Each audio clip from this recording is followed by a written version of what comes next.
Welcome to Focus on the Five, conversations with Baldwin County business leaders and entrepreneurs, brought to you by Josh Knoll of Gulf Coast Financial Advisors. And now, Josh Knoll. Well, yeah, I need that. Are you leaving it on? Yeah, I have been, yeah. But you got to come way around. They can't see you. They're just get in front of me. And now, ladies and gentlemen, please welcome Josh Knoll. You like that? Love it. I need to have her introduce her every time I speak anywhere. Every time. Hi, everyone. Welcome to Focus on the Five, conversations with Baldwin County, Alabama area entrepreneurs and business leaders. I'm your host, Josh Knoll of Gulf Coast Financial Advisors. We are coming to you today from the studios of WABF 1480, located here in beautiful downtown Fairhope, Alabama. Well, my guest today started his adult journey as a starving music artist, but he quickly discovered that his path was leading him elsewhere. That path eventually took him through Air Force duty, the National Background Investigations Bureau, which is a whole lot of vowels, and to now where he is today, the branch manager for Acopia Home Loans based here in Daphne. So let's give a warm welcome to the show, Mr. Ross Sykes. How you doing? I'm doing great, Josh. All right. Great. Well, thanks for joining us. Thank you. Well, I want to jump right in for the first part of the show on what is Acopia Home Loans. Let's talk about them. What all services do y'all offer? Pretty much we offer mortgage services for first-time home buyers or individuals looking for investment properties, looking to possibly buy a condo or just buy a different home, whether they're upsizing or downsizing. Okay. And we're focused, pretty much what Acopia is all about is a company of people in action, and that's what it stands for. So hold on, say it again. Acopia stands for? A company of people in action. Okay. And how long has the company been around? We've been around for approximately about 6 years. 6 years. So when it was founded 6 years ago, that was with intentionality. Correct. Okay. Do you know the founder? Is he still active, or she? Yes, it's a family-owned business. Okay. It's faith-based, which is really awesome, which was a true fit for me. They're based out of Memphis, Tennessee, and I mean, they recruited me probably about 3 years ago, and through that, eventually I joined along to share their journey with them to be able to help people who are looking to whether buy a home or refinance their home. Well, you say they recruited you. Were you already in the mortgage business at that point? I was in the mortgage business. Step-footed and right here, and actually I was over in Mobile, Alabama, as coming in as a new person into the mortgage industry. And after my first few months there's an individual, Mike Carey, who kept in contact with me and said, Ross, you'd be a perfect fit for us. You should come over. Okay. So loyalty is a big thing for me. So I didn't want to just come into a mortgage company and leave it. So I stayed until it reached a point where the opportunity I couldn't pass up. So, well, was part of that opportunity being back over here, a little more locally focused on the Eastern Shore? Yeah, and I wanted to basically work and live in the community that I live in, to be involved in the community I'm in, and that's what made the transition to here. They guaranteed me a location here in Baldwin County, Alabama, and that was the huge selling point, which I was along for that ride. Well, all right. So you made mention that they are a faith-based organization. Correct. So that would have been one thing that appealed to you, right? Absolutely. There are a lot of mortgage lenders out there. I mean, outside of the faith-based, what do you think makes them unique? What do you think is, what makes them stand out compared to other mortgage lenders? I believe it's more their mission. They actually care, and they take their time and due diligence to give you the support and tools you need to be able to make sure people are taken care of. And the programs that are offered there, you do not see many of these programs throughout the entire mortgage industry. And that's pretty much been a huge value prop for me in this market because of the different programs they have, such as the Honor Our Heroes program, which we push home with every day. And it basically gives back to our local heroes, whether they're first responders, firefighters, police officers, teachers, veterans, medical professionals, anybody in our community they're looking to buy. For those individuals, we waive lender fees. Oh, you do? Yes. You're talking several $1,000s, right? It possibly could be. Depending on the house, right? Yes, depending on the house. So, Honorary Heroes program. So that's a unique program to Acopia, correct? Yes. What other, do y'all have any other services related around that? I mean, is it more, what other programs do y'all have? I mean, we have first-time home buyer programs, of course. You have the FHA loan, which is a first-time home buyer type loan, which helps individuals get into the home. That's usually requiring a little bit of money out of pocket for those individuals. It's usually about 3.5% down. We have conventional products starting as low as 3% down. Also, we have a 100% finance product, which with no mortgage insurance. Really? Yes. How's that work? Basically, you have to have a certain score, of course, 680 or above, and as long as your debt-to-income ratio is under 50%, you qualify. And basically, it's like a traditional conventional loan where you would have 3% down, but that 3% down, we put in a second lien position, and you pay a monthly payment every month when you pay your mortgage towards that lien, and when it's paid off, it goes away. Okay. Well, all right, so you've been, how many years in the business? I've been in business about 3.5 years. 3.5 years, okay. So you were, I was in real estate back in 2008 and Gotcha. went through all that whole rigmarole. Back then, mortgage brokers obviously kind of got bad reputation. Is that fair? Yeah, it is fair. Right. And a lot of that was balloon type mortgages. Kind of walk the listeners through how the mortgage industry has evolved from that time period to now with mortgage programs. Okay. Well, the largest way it came from is back then they believe a lot of what was happening is because the stated income was used. Can't always use stated income anymore. I'll be honest, I was guilty of that. I Yeah. was a real estate developer. I don't know what my income really was, but I know Right. what I put down. Exactly, and what you put down is what they used. Right. And it was just different. But what really happened when Dodd-Frank reform happened throughout the mortgage industry and real estate profession, it really basically allowed us to all go in a check and balance system to make sure that guidelines are followed, and they became a little bit more strict, and Right. they required a little bit more, as they should, because it deals with risk. Look what happened. People got set up on the refinance loans where they had the balloon payment come due. Right. They were counting on having the house sold before then, right? Right. And what we've seen since then around here, the folks that listen to us are not super familiar with Baldwin County or the Eastern Shore or everything. Right. You've seen good appreciation here, right? But it hasn't gone nuts. Right. Right. Yeah, you don't have people flipping homes for twice what they paid for 2 years later, right? Yeah, Generally speaking. Yeah, it's a lot more controlled. And what we're seeing currently in our marketplace, if you have a home that's going on the market, the chances of it being there tomorrow are slim. Right. I mean, there's not as many homes available for individuals who want to buy right now. Right. Whether you're a first-time home buyer or you're an investor, there's a lot more competition there. And it may be an attrition of the rate. The interest rates are really low right now. And it could be, to be honest with you, we live in an amazing place. Yeah, it's true. Yes. Yeah, we're supposed to keep the secret, in case you didn't know. Yeah. Well, this looks terrible out there. Was it 70 degrees? Exactly. Right. And what people call the redneck Riviera, it's paradise here. We Right. have a safe environment, and I mean, it's a good place to raise your children. Well, they call it the Redneck Riviera because where I'm from, that's where everybody vacation. Yeah, so Exactly. Shout out to Southeast Missouri. We all come down here and ruin it for the rest of y'all. What do you think is the most common misconception for people thinking about a mortgage? Let's start with the first-time mortgage lender, and then we'll dive into FHA. What's some things you hear when they come in the door and they're nervous, they don't know what to ask, what's a misconception they have? A popular misconception that I hear of and I see every day is, well, I don't have a 700 credit score. Right. Not an issue. As long as your credit score is 600 or above, we can get you into a loan based on your debt-to-income ratio, of course. And that is what everybody hears throughout the industry is, well, I need 20% down. That is a nomenclature. You don't need 20% down. There are situations where if you have 20% down, it will be beneficial to you, Right. but you don't have to. With the rates where they are now and the availability and the ability to buy homes right now as a first-time home buyer, or even as a person going to another home, you don't have that situation.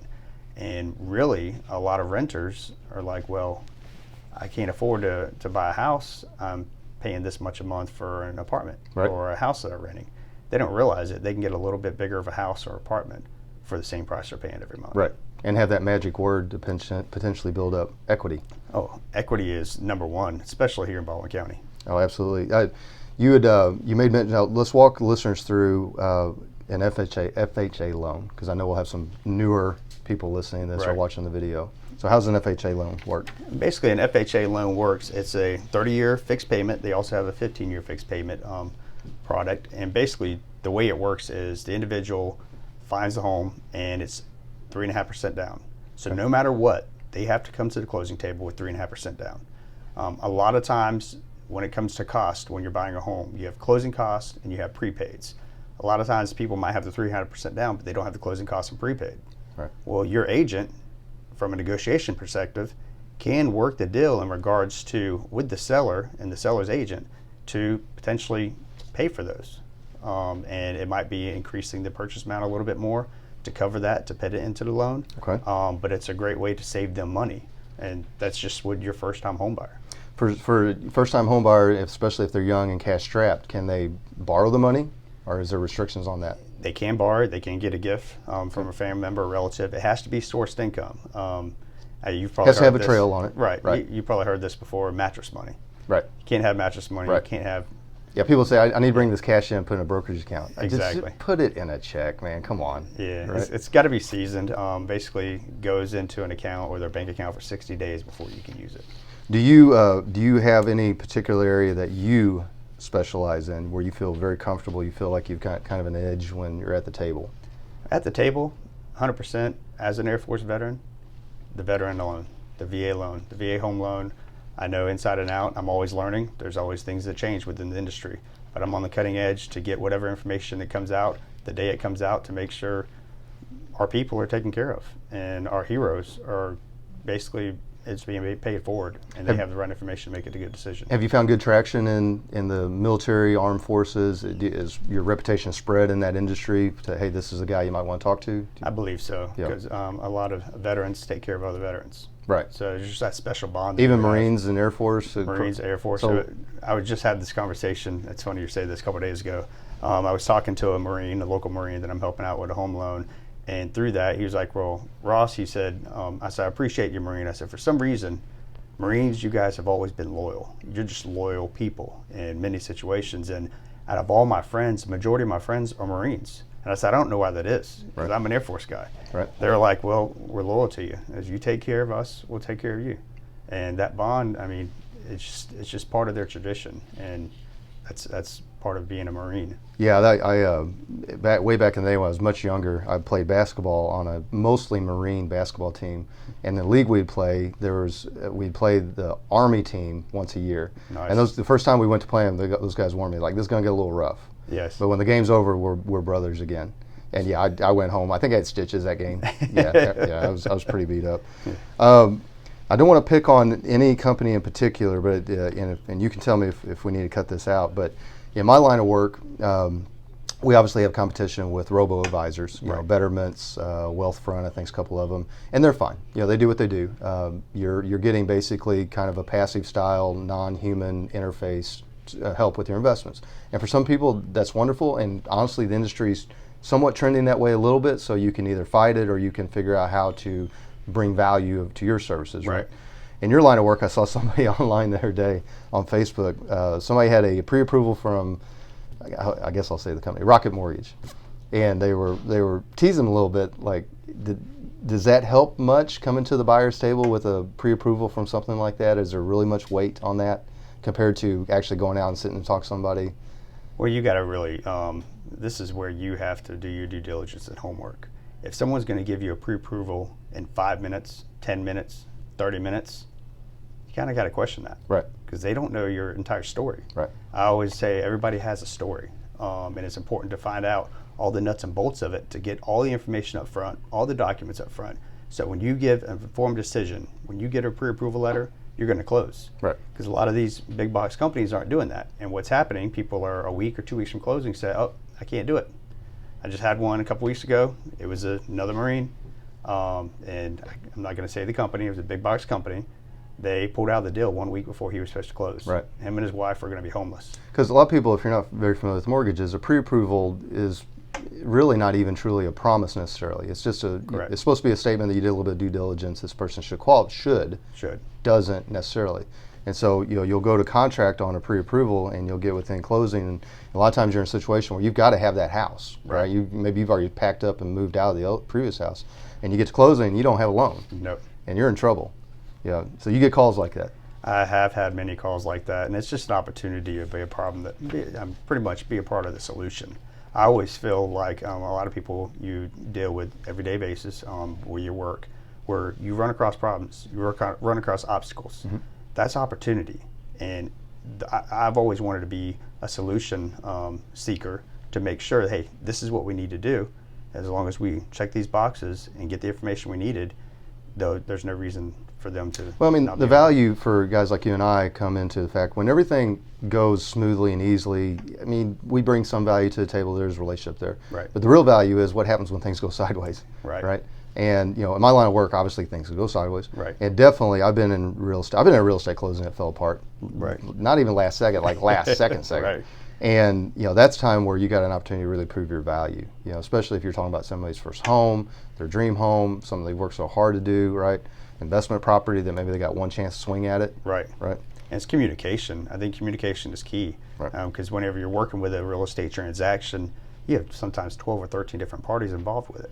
If you really get down to it, when it comes to listing agent, buyer, seller, home inspectors, appraiser, mortgage lender, underwriter, you have all these people. And I've always felt like I was more of a liaison, kind of like what I did in the military. Right. A liaison to make sure we're all doing what we're supposed to do so we can get to the end goal. And if we all work together and communicate, even when obstacles happen, you just reach out and say, hey, this is where we're at, but this is what we got to do, and to be a part of the solution. One more question before we go to our break. What are some good, obviously real estate agents are good referral resources for you? Absolutely. Who else was a good referral resource? Who do you consider center of influences for your business? For my business, center of influence is really the relationships I have with people I've helped or people I continue want to help. So really from an ideal referral source, of course, is real estate agents. Mm-hmm. But also you have title companies, insurance companies, anybody within the financial transaction business is a great referral source. But as well, I believe word of mouth, and as long as you continue to do good, good will be brought onto you. And I've followed that philosophy my entire life, and it's done pretty well for me. So far, so good. So far, so good. That's right. All right, we're going to take a quick break for station identification. For those of you just joining us here on WABF 1480, this is Focus on the Five, conversations with Baldwin County, Alabama area entrepreneurs and business leaders.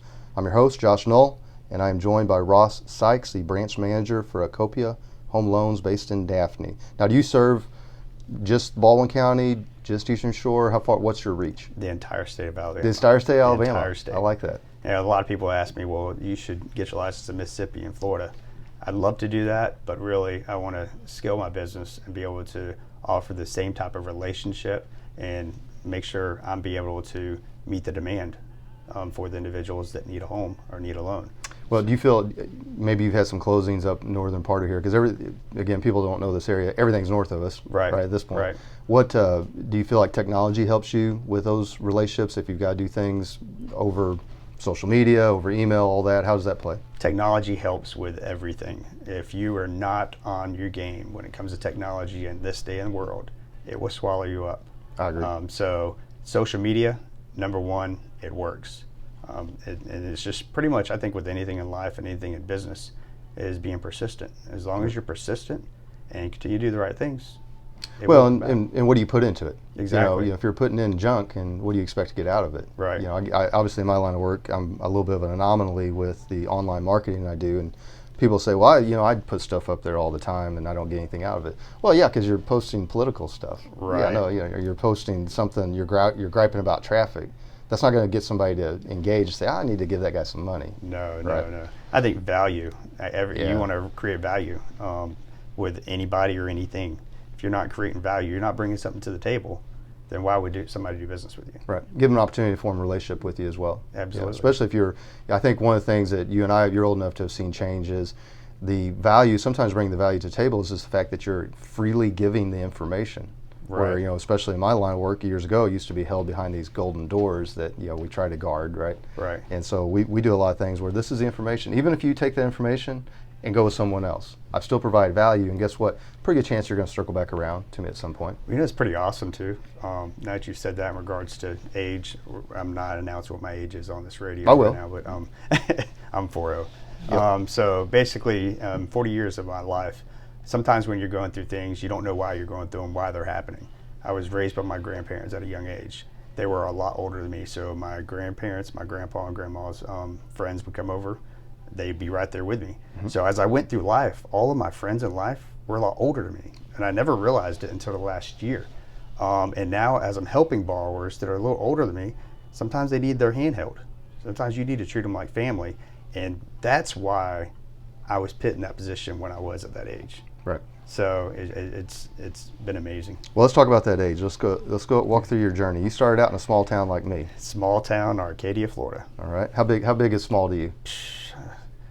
Probably about, I want to say, around 8,000 population. Oh, that's a metropolis. Are you kidding? That's huge. No. So you're probably in the sticks, Josh. Right? Well, I was 30 miles east of the sticks. Okay. Yeah. Gotcha. I was in the backwoods. Right. Right.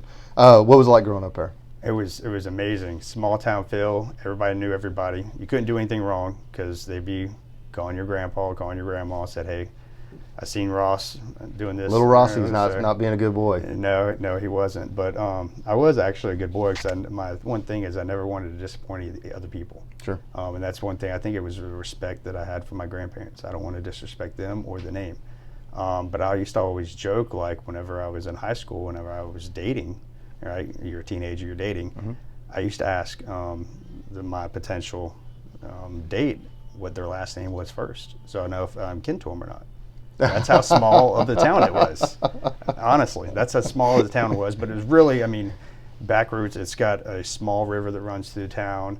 It's very small. It's in the middle of cattle country and citrus industry. So you had orange groves and cattle everywhere. And I spent my weekends and evenings. If I wasn't helping my grandpa with his business, I was out hunting, fishing, or enjoying the outdoors. Love it.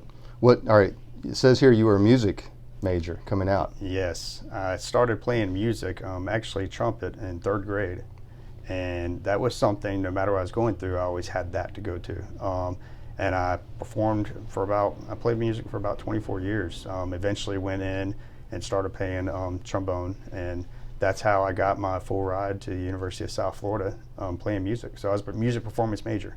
And Was it at that point you realized there might not be much money in this? Well, really, it was money, the starving artist part, to be honest with you. Right. I was young. Who doesn't like money when Sure. you're young?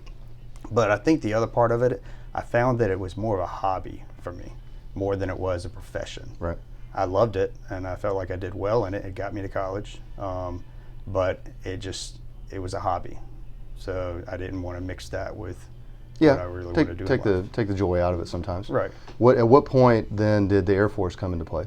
The Air Force came into play. I was in my sophomore year at the University of South Florida, and I met another buddy, William Hunter, on the basketball courts out there playing intramural back in the Chicago Bull heydays. That's right. So basically, I met him. We started talking. He was like, my dad, he's a commander in the Air Force, so I met his dad. A lot of respect for him. And through that, he said, "Oh, I'm going to join the service." I said, "I've always wanted to join too." So we actually joined the same day. He chose Marine Corps, I chose Air Force. And the reason he chose Air Force, he told me later, he said, well, all my family was Air Force and I want to do something different. And that's why he went Marines? Right. And whenever he got out of the Marine Corps from boot camp, he was like, man, I should have joined the Air Force. Exactly what he said to me. But we kept that lifelong friendship, and eventually I got out. He got out as well, and he went back in. He's still serving as an officer right now within the naval career field. But really, I just wanted to be a part of something bigger than myself. How many years did you serve? I served 8 years. 8 years. Now, when you came out, then you went back to college. No. I read that wrong. I was taking college classes. Oh, you were? You were doing both at the time. I was mostly doing online. So to begin with, I joined the reserves. As an Air Force Reserve, I did air medical evacuation. So I always like to say I spoke Spanish when I was in the Air Force, because I was even on a C-130, C-17, a C-9. I mean, any aircraft with a C on it. So I was a C. So basically, that was my time when I first got into the military, and then I was recruited with Special Operations Command, which later became the wireless manager for Special Operations. Okay. Which was amazing. Well, so you served, and then you served overseas. I mean, you were... No. My job, I basically was direct support. So basically, the commander and the team communicators, wherever they went, they needed communication, right? That was you. So throughout the headquarters and anybody from a comm perspective, I provided comm. What led you to is it MBIB? Is that how I say that? MBIB. Okay. What led you to that? Originally, it was Office of Personnel Management, which went into National Background Investigations Bureau. I got out of the military, and just like a lot of us, when you first get out, you just feel lost. Sure. And I didn't know what I wanted to do. I actually managed some enterprise rent-a-car offices in Tampa, Florida for about a year and a half, and one of the guys in there is like, hey, I'm leaving to go do some background investigations for the government. And he said, you should come with me. And he was going as a contractor. And I said, well, you go give it a try. Let me know how stable it is and come back. So 6 months later, he came back. He said, it's perfect. You need to try it out. Gave him my resume, went through year-long training, made it through everything, and I became a contract investigator for the government for about 3 years before I was picked up and became a special agent assigned to Miami, which eventually transferred me up here to Baldwin County. You were there 13 years. 13 years 13 years doing background investigations. In Miami. I was in Miami for 3 of those years, and I was up here for the rest. We don't have enough time to talk about the stuff you saw. No. Well, but all right, so but it did get you stationed here. Correct. I don't know how far away Arcadia, Florida is, but were you familiar with Fairhope, Daphne, Eastern Shore? I was actually. Remember I told you when I was younger I loved to fish and hunt? Yes. Well, I had an uncle that lived in Stapleton, Alabama, right here in Baldwin County. Okay. And he taught me how to deer hunt at an early age. So every December, whenever I was out of school for that winter break, I would come up here and go hunting with him. And I just fell in love with the area. And that was since I was young. I was a young teenager. So that's what brought me here, and there's no other place I'd want to be. Were you married already at that point? No. Oh, so you met your wife here too? I met my fiance. Excuse me. Yes. Yeah. I was married, previous marriage. So basically from there, I eventually met my fiance, and it's been... Is she local, amazing. homegrown? She's local, homegrown. Not real local, mostly Mobile County. Okay. She grew up in Theodore, Alabama, and she's actually a third grade teacher over in Orchard Elementary in Mobile. Well, what's her name? We'll give her a shout out. Brianna Toller. There you go. Yeah. Yep, she's a nice lady. I got some brownie points. I try to every time I can. Gotcha. Well, I know, and that leads me because I know community and family are very important to you. So let's talk about community involvement first, and let's talk about your family before we start wrapping up. Okay. Community involvement. I'm heavily involved in the Eastern Shore Chamber of Commerce. I'm actually just became the chairman of the ambassador program. Congratulations. Thank you. But it's really just amazing. The relationships of the people I've met have just been every day. I always felt like every day you meet somebody new is a good day, right? So through that, I'm being able to be actively involved in the community, know what's going on within the community, but also heavily involved within the veterans community, whether it's the Marine Corps League or assisting out equine therapy group or Team River Runner, any of the local nonprofits, because I mean, they're not Air Force based, but they're veteran based. So if there's a veteran that's in need, if I can't help them, I have resources that can. Perfect. Church involvement too? Church involvement, I go to church every Sunday. Not really actively involved in the church as of right now, but I just believe But faith has played a big part in your life. Huge. I mean, just a quick story or whatnot, and I got to give props to my son, he's stepson, but he's my son, Brantley Toller. November we started in church, and every night around the dinner table, each kid says the prayer before we eat supper. Well, about a month and a half ago, it was his turn to do prayer, and usually they're like, "Hey, God, thank you for this food. Good God, Amen. good meat, let's time eat." to eat," or something like that. Yeah. And he said, "Thank you for this food, and I appreciate what you've done for us, and you sacrificing your life on the cross for us." And I was like, "Wow, Damn. wow." Kids paying attention. Yeah, so it's like it just shows you if you're around the right people, around the right organizations, and have your heart and mind in the right place, it would always take care of you. No, that's very well said. Well, let me ask you this: how do people find you? How do they contact you? Best way to reach me is you can give me a call at 251-509-7791. I'm also on Facebook. Reach out on me, Ross Sykes. I'm mortgage loan advisor, and I go by the hashtag @YourMortgageGuy. @YourMortgageGuy. Mm-hmm. Okay, that's how they find you on Facebook. Correct. Okay. So pretty much that's the best ways, or you can reach me via email, rsykes, RSYKES, @AcopiaHomeLoans.com. And Acopia is ACOP. I don't have my glasses on. ACOPIA. Yeah, but this is just a big blur. Gotcha. I've done it so many times. I kind of figure out my writing a little bit. Gotcha. What you got any upcoming promotions? Any special events you want to announce? Got some really cool things. March 18th, we're going to be at the Gulf Coast Real Estate Expo over at the Orange Beach Event Center over there, which is going to be awesome. What's there? What's happening? Basically, it's a real estate expo to where they have. Oh, that's a big one. What's the name of that one? It's the Gulf Coast Real Estate Expo. Right. So We have that one also. You'll have a booth there? We will have a booth there. Perfect. Eastern Shore Business Expo, right here on April 23rd. Is that City Hall? That's going to be right here, yeah, right there, City Hall. Understood. So we're going to be there, and as well as April 23rd morning, we are actually feeding the Daphne PD breakfast. So just a way of giving back for them making the sacrifice so we can have a safe community. Yeah, they're a great group. Oh, they're awesome. Yeah, we've got good. I've been in areas where it wasn't as good. It's great support around here. Right. And I got a plug, if you don't mind. Please, absolutely. May 16th at the Equine Therapy Group in Stapleton, Alabama. Once a year, me and a few other veterans, we get together and we do a barbecue for veterans and their families. And there's no reason behind it other than just a day to come out and hang out. And we have a live band. We have free food. It's our 3rd year doing it, and this year is going to be steak. So Nice.